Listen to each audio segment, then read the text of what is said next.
TIR का definition लिखिएगा। दो डिफिनेशन लिखवाएंगे, एक फिगर ए को देखकर, दूसरा फिगर बी को देखकर। पहला लिखिएगा तीर लगाकर, फिगर ए वाला जो है, फिगर जो हम बनाए हैं ए के लिए, उसी को देखकर इसको हम लोग लिखेंगे। हम लोग क्या देखे थे उसमें कि लाइट को डेंसर मीडियम से रेयर मीडियम में ला रहे हैं तो नॉर्मल से दूर भाग रही है। जैसे जैसे एंगल ऑफ इंसिडेंस के मान को बढ़ा रहे हैं, एंगल ऑफ रिफ्रैक्शन का मान भी हमारा बढ़ रहा है। और जब angle incidence angle critical angle के बराबर हो जा रही है तो सब लाइट जो है एंगल ऑफ रिफ्रैक्शन 90 डिग्री हो जा रहा है। और जैसे ही एंगल ऑफ इंसिडेंस के वैल्यू को क्रिटिकल एंगल से बढ़ा रहे हैं तो क्या हो रहा है, एंगल ऑफ रिफ्रैक्शन का जो वैल्यू है वो 90 डिग्री से भी ज्यादा हो जा रहा है।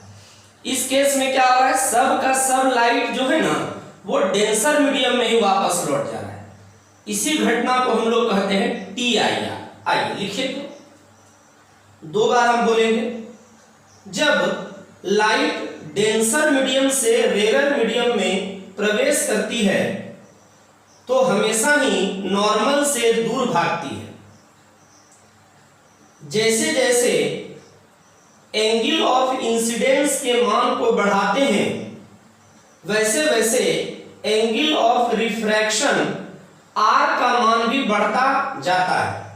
और इस क्रम में क्रिटिकल एंगल के लिए एंगल ऑफ रिफ्रैक्शन 90 डिग्री प्राप्त हो जाता है। अब जैसे ही एंगल ऑफ इंसिडेंस का मान क्रिटिकल एंगल से बढ़ाते हैं वैसे ही रिफ्रैक्शन एंगल का मान 90 डिग्री से बढ़ जाता है, जिससे संपूर्ण रिफ्रैक्टेड लाइट पुनः डेंसर मीडियम में ही वापस लौट जाती है। संपूर्ण रिफ्रैक्टेड लाइट का डेंसर मीडियम में वापस लौटने की ही घटना को TIR कहा जाता है। फिर से एक बार हम बोल दे रहे हैं TIR, ये शॉर्ट में बोलेंगे, टोटल इंटरनल रिफ्लेक्शन। पूरा लंबा नहीं लिखना है, टोटल इंटरनल रिफ्लेक्शन। टोटल का T, इंटरनल का I और रिफ्लेक्शन का TIR हम लोग बोलेंगे। फिर से एक बार हम बोल दे रहे हैं, जब लाइट डेंसर मीडियम से रेयर मीडियम में प्रवेश करती है तो हमेशा नॉर्मल से दूर भागती है। जैसे जैसे एंगल ऑफ इंसिडेंस के मान को बढ़ाते हैं वैसे वैसे एंगल ऑफ रिफ्रैक्शन का मान भी बढ़ता जाता है। और इस क्रम में क्रिटिकल एंगल के लिए एंगल ऑफ रिफ्रैक्शन 90 डिग्री प्राप्त हो जाता है। अब जैसे ही एंगल ऑफ इंसिडेंस का मान क्रिटिकल एंगल से बढ़ाते हैं वैसे ही रिफ्रैक्शन एंगल का मान भी 90 डिग्री से बढ़ जाता है, जिससे संपूर्ण रिफ्लेक्टेड लाइट पुनः डेंसर मीडियम में ही वापस लौट जाती है। संपूर्ण रिफ्लेक्टेड लाइट का डेंसर मीडियम में वापस लौटने की ही घटना टोटल इंटरनल रिफ्लेक्शन या TIR कहलाती है। अब आइए फिगर बी को जरा गौर से देखिए। फिगर बी में हम क्या देख रहे हैं कि लाइट डेंसर मीडियम से रेयर मीडियम में तो आ रही है। फिगर बी देखिए, यहां पर अब नहीं है, आप अपने कॉपी में देखिए।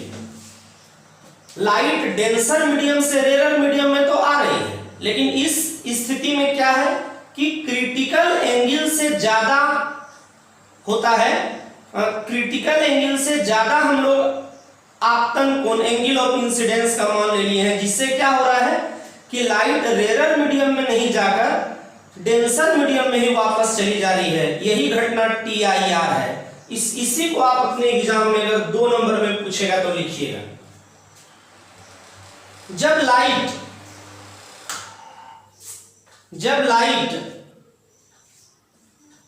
डेंसर मीडियम से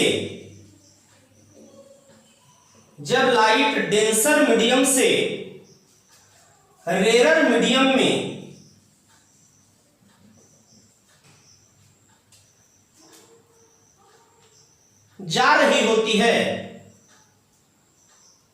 जा रही होती है और इस स्थिति में आपतन कोण इंसिडेंस एंगल और इस स्थिति में इंसिडेंस एंगल के मान को क्रिटिकल एंगल से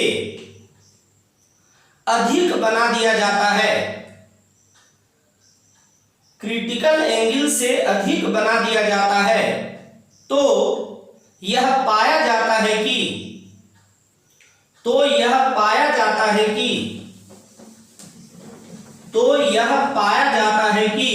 संपूर्ण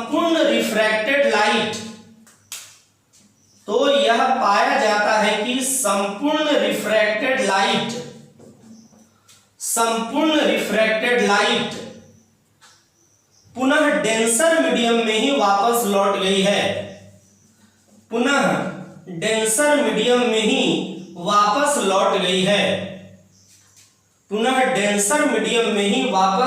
गई है।